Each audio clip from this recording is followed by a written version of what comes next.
Hyderabad narcotic enforcement వాళ్ళు చేసిన ఒక మంచి వర్క్ గురించి చెప్పడం జరుగుతోంది. సో అందులో భాగంగా ఏంటంటే ఒక 4 ఫారిన్ నేషనల్స్ని, 2 అందులో నైజీరియన్స్, ఒక సుడానీస్, ఒక టాంజానియన్ నేషనల్, ఈ 4 ఫారిన్ నేషనల్స్ని డిపోర్టేషన్ చేయడం జరుగుతుంది. సో బేసికల్ ఇందులో వివరాలకు వెళ్తే ఏంటంటే అరౌండ్ 1 month బ్యాక్ మాకు ఒక లేడీ, టాంజానియన్ లేడీ మౌజుమా అల్మాషి మససీలా అని చెప్పని లేడీ దొరకడం జరిగింది. అంటే మాకు ఒక ఇన్ఫర్మేషన్ ఉండే దట్ ఆమె డ్రగ్స్లో పెడ్లింగ్ చేస్తూ ఇన్వాల్వ్ అవుతోంది అది అని చెప్పని. సో ఆ బేసిస్ పైన ఆమెని అప్రిహెండ్ చేయడం జరిగింది. సో చేస్తే ఆమెను విచారిస్తే తెలిసింది ఏంటంటే ఆమె దగ్గర అయితే డ్రగ్స్ ఏమీ దొరకలేదు. బట్ ఆమెను వెరిఫై చేసి ఇచ్చేయగా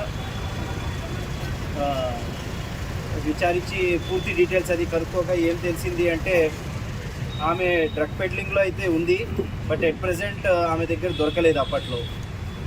సో దాంతో మేము అసలు ఆమె డీటెయిల్స్ ఏంటి, ఆమె ఆన్ వాట్ బేసిస్ ఇక్కడ ఉంటుంది ఏంటి అని చెప్పి వివరాలు తెలుసుకోవడానికంటూ మేము ప్రయత్నిస్తే మాకు తెలిసింది ఏంటంటే ఆమె ఆల్రెడీ వీసా ఎక్స్పైర్ అయిపోయి ఆల్మోస్ట్ ఐ థింక్ 6 yearsగా ఓవర్ స్టేలో ఉంది.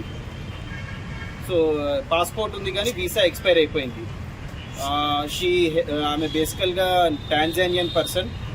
సో ఆమె టూరిస్ట్ వీసా పైన ఇండియాకి రావడం జరిగింది 2017లో. మళ్ళీ తిరిగి 2018లో వాళ్ళ కంట్రీకి వెళ్ళి 2019లో తిరిగి వచ్చింది. సో అప్పుడు అగైన్ అదే టూరిస్ట్ వీసాతో ఉంటే November 2019లో ఆమె వీసా ఎక్స్పైర్ అయిపోయింది. అప్పటి నుంచి she is over staying in our country. And ఇట్లాగా బెంగళూరు అండ్ హైదరాబాద్లో ఉంటుంది. అండ్ ఆమె చేసే పని ఏంటంటే ఎట్లాగా ఆమె లైవ్లీహుడ్ ఏంటి అది అని అడగగా ఇన్నాళ్ళు ఎలా ఉంటున్నారు, చేసే ప్రొఫెషన్ ఏంటి ఏది అనగా ప్రాపర్ ఎక్స్ప్లెనేషన్ ఇవ్వలేదు. అండ్ ఆమె లైఫ్ స్టైల్కి, ఆమె ఎక్స్పెన్సెస్కి, ఆమె ఉంటున్న దానికి అండ్ ఆమె చెప్పిన సమాధానానికి ఎక్కడ లింక్ లేకపోతే మాకు డౌట్ వచ్చి చూస్తే డ్రగ్ పెడ్లింగ్లో ఉన్నట్టు మాకు ఆల్మోస్ట్ మ్యాక్సిమం సర్టినిటీకి వచ్చింది. సో దాని తర్వాత చూస్తే ఈమెకి ఎవరెవరు అసోసియేట్స్ ఉన్నారు ఏంటి అని చూస్తే ఇంకో 3 పర్సన్స్ మాకు డీటెయిల్స్ తెలిసాయి. ఒక పర్సన్ యాంటోనీ అని చెప్పని, is also called as prince. అలాగే ఒక ఆమె చినజా నాన్న వివియాన్ అని చెప్పని అండ్ హామిద్ అని చెప్పని. సో వీళ్ళ 3 ఆమె ఫ్రెండ్స్. వీళ్ళు కూడా సేమ్ ఇదే యాక్టివిటీస్లో ఉంటారు, డ్రగ్ పెడ్లింగ్, ఇలా డ్రగ్స్ సరఫరా చేయడం వాటిల్లో అది. సో అయితే యాక్చువల్లీ వీళ్ళతో ఒక మీటింగ్ ఉండే, మేము పట్టుకున్న ఒక 2-3 డేస్లో. సో మేము ఆ మీటింగ్ పైన ఫోకస్ చేసి ఈమెతోటి వాళ్ళని కూడా పట్టుకోవడం జరిగింది. తర్వాత 2-3 డేస్లో పట్టుకుంటే యాక్చువల్గా వీ ఎక్స్పెక్టెడ్ ఏమైనా డ్రగ్స్ దొరుకుతాయా అనుకున్నాం, కానీ వాళ్ళ దగ్గర కూడా దొరకలేదు. అంటే వీళ్ళు యాక్చువల్ కొంచెం కేర్ఫుల్గా ఉంటున్నారు కాబట్టి దొరకకుండా చూసుకుంటున్నారు. బట్ వాళ్ళని కూడా వెరిఫై చేయగా వాళ్ళందరివి కూడా పాస్పోర్ట్ ఉన్నా కూడా వీసా ఎక్స్పైర్ అయిపోయాయి, 2 పాస్పోర్ట్ కూడా ఎక్స్పైర్ అయిపోయాయి.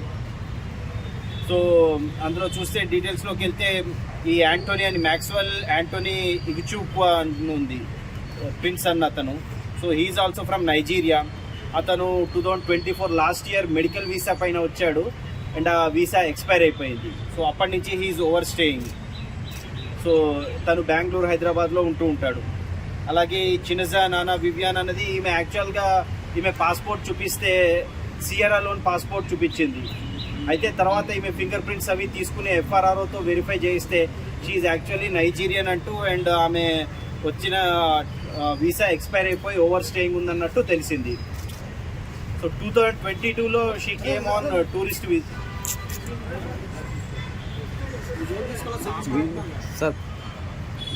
సో 2020లో she came on tourist visa వచ్చింది, అది ఎక్స్పైర్ అయిపోయింది. అయిపోయిన దగ్గర నుంచి ఆమె ఇక్కడే కంటిన్యూ అవుతూ ఉంది. సో అట్లాగా ఆమె కూడా లాస్ట్ ఆల్మోస్ట్ 4.5 yearsగా ఓవర్ స్టేయింగ్లోనే ఉన్నారు. నెక్స్ట్ ఇంకొక పర్సన్ హామిద్ అని, ఇతను స్టూడెంట్ వీసా పైన వచ్చాడు. అహ్మద్ హామిద్ అబుజర్ హామిద్ అని, సుడానియన్. ఓకే, ఇతను బేసికల్ ఫ్రమ్ సుడాన్ కంట్రీ. ఈ సుడానియన్ ఇతను స్టూడెంట్ వీసా పైన వచ్చి రాజస్థాన్లోని మేవార్ యూనివర్సిటీలో B.Pharmacy చేస్తుండే. సో తినది కూడా లాస్ట్ ఇయర్ 2022లో తను రావడం జరిగింది. అప్పుడే వీసా ఎక్స్పైర్ అయిపోయింది. సో 2022లోనే వీసా ఎక్స్పైర్ అయిపోయింది. అండ్ లాస్ట్ 3 yearsగా he is also in over stay. So వీళ్ళందరూ కూడా చూస్తే they are doing suspicious activities. అంటే ఇందాక చెప్పినట్టుగా వాళ్ళ లైఫ్ స్టైల్కి, వాళ్ళ ఉంటున్న దానికి, లైవ్లీహుడ్కి వాళ్ళు ఏ రకంగా ఇది మీరు ఎలా లైవ్లీహుడ్ ఎలా కొనసాగుతున్నారు, ఎట్లాగా మీ ఎర్నింగ్స్ ఏంటి, మీరు ఏమైనా జాబ్ చేస్తున్నారా, ప్రొఫెషన్ ఏంటి, అవి అంటే వాళ్ళు ఇచ్చిన రిప్లైస్కి దానికి ఎక్కడ పొంతన లేకుండా ఉంది. సో దాన్ని బట్టి చూస్తే mostly these people are engaging in drug peddling అన్నట్టు మాకు సస్పిషన్ వచ్చింది. సో అది మ్యాక్సిమం కన్ఫర్మ్ కూడా అనుకుంటున్నాం. అయితే ప్రెజెంట్ ఎవిడెన్స్ లేకపోయినా since all of them are over staying, so visa లేకుండా ఉంటున్నారు కాబట్టి they don't have any legal right to stay in our country. అంటే మన కంట్రీలో ఉండడానికి వాళ్ళకి చట్టపరంగా అయితే అనుమతి లేదన్నట్టే, వీసా లేదు కాబట్టి. సో అందుకని మేము ఏం చేసామంటే వీళ్ళందరి డీటెయిల్స్ ఫస్ట్ వెరిఫై చేయడానికి ఎఫ్ఆర్ఆర్ఓ ఆఫీస్ని కన్సల్ట్ చేయడం జరిగింది.